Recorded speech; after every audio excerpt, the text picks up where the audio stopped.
I invited them to go get something to eat. Like I was explaining earlier, we sat down, I got to know what they were looking for. And that was 3 weeks ago. And now they're going to join the team. So the big question is, what are the top agents doing to absolutely crush it in real estate, grow their teams, and add more transactions year over year while so many struggle? If you ever thought about this, you're not alone. No one has been able to get the answers until now. We spent the last few years helping agents sell billions in real estate, rubbing shoulders with top producers, which got us thinking, how can we expose more people to these insights to help raise the standard in the whole real estate industry? We then realized that we could help bridge the gap by getting the secrets from the best of the best so that you can succeed. My name is Andrew Dunn. And my name is Peter Michael. Welcome to Elite Agent Secrets. One of the things you touched on, just to kind of transition onto your second topic, which is to do with your growth path through your business, is actually hiring.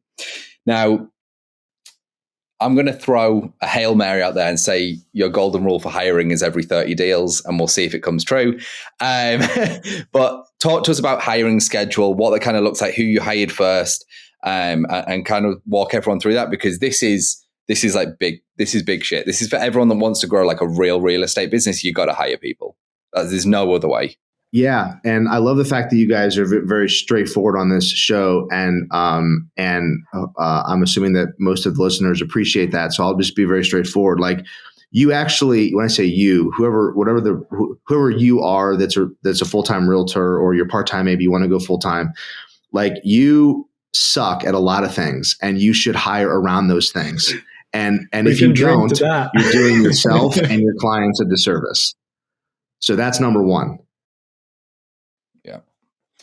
Yes. I mean, so when you say hire, I guess it's hiring for your weaknesses, which is totally true, right?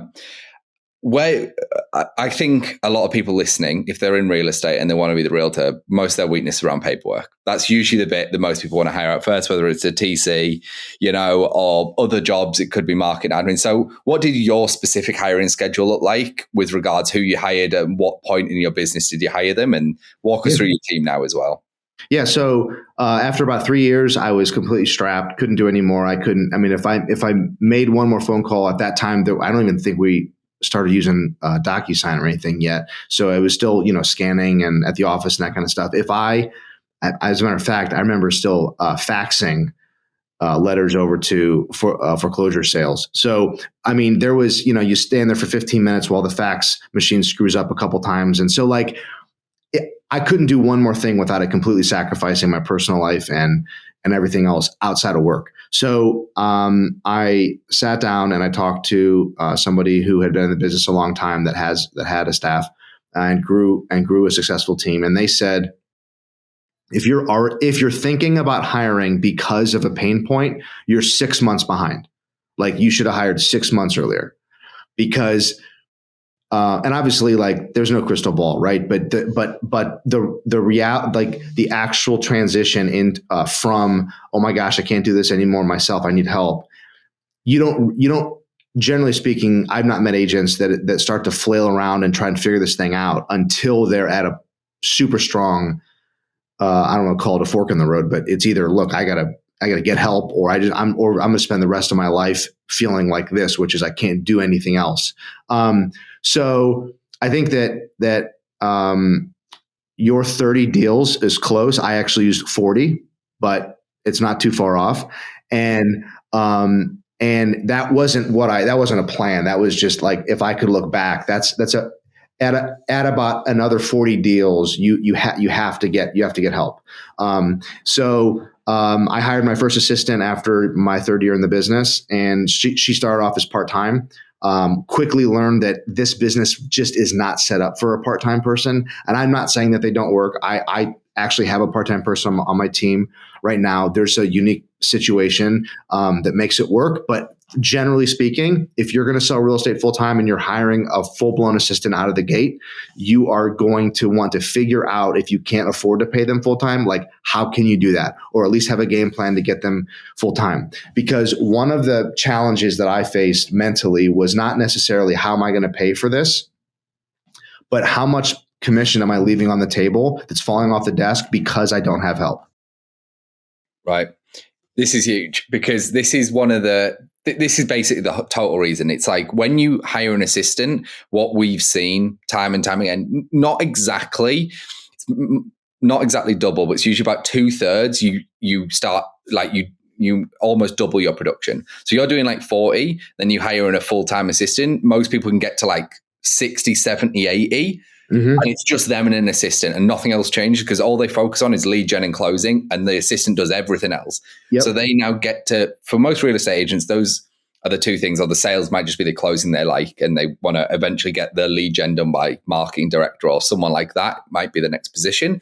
But almost every single time your production can almost double. Some people it does double, but I'd say it's like 60 to 100% increase in production by just hiring another member of staff. And there's always a little bit of a lull.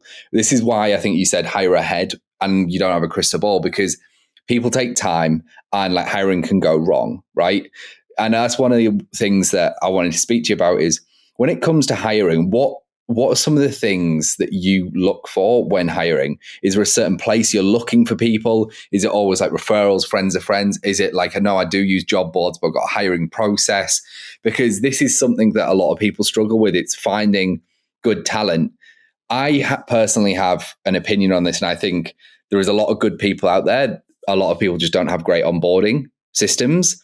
And that is why people fall off. It's not that they were bad at their job. It's just they didn't get trained properly, and that's on you. It's not on them. But let's start with the hiring side of things from your perspective. What would you say is a good starting point for people listening? I don't know if it's lucky or I've just made it work. But I'm trying to think.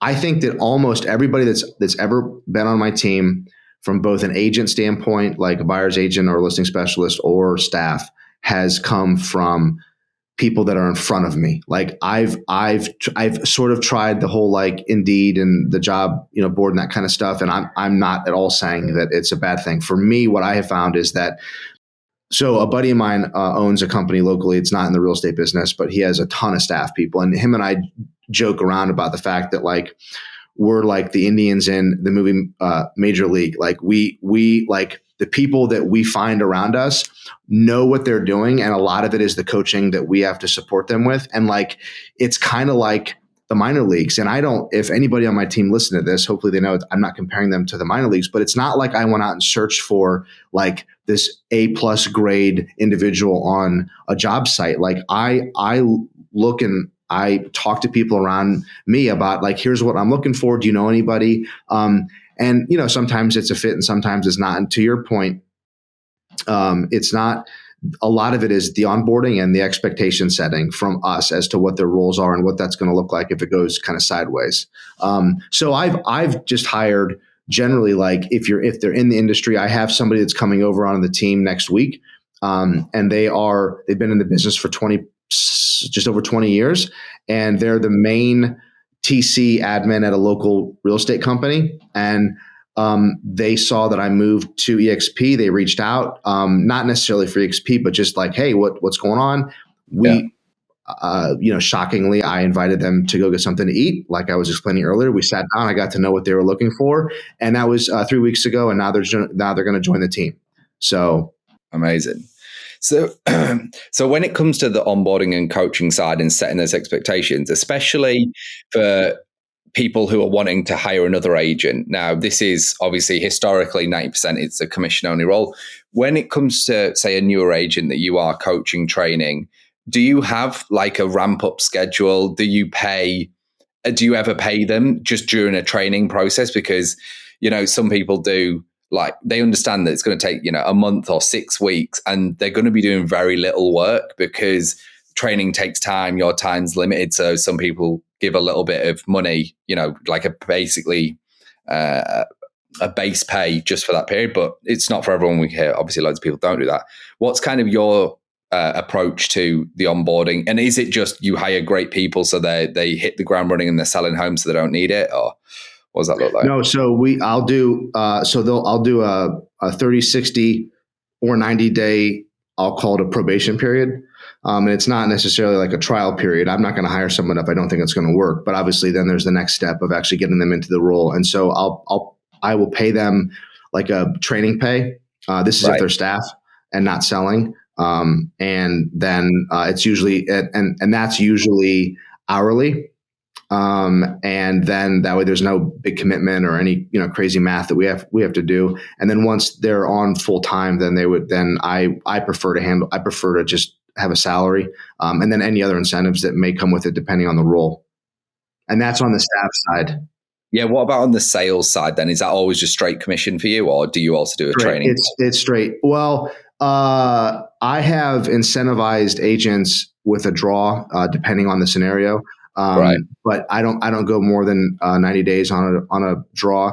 But generally speaking, it's just if you're going to sell real estate only, then you're going to be commission only. And I tell them, it's just doing them a disservice. Like how literally I make a living.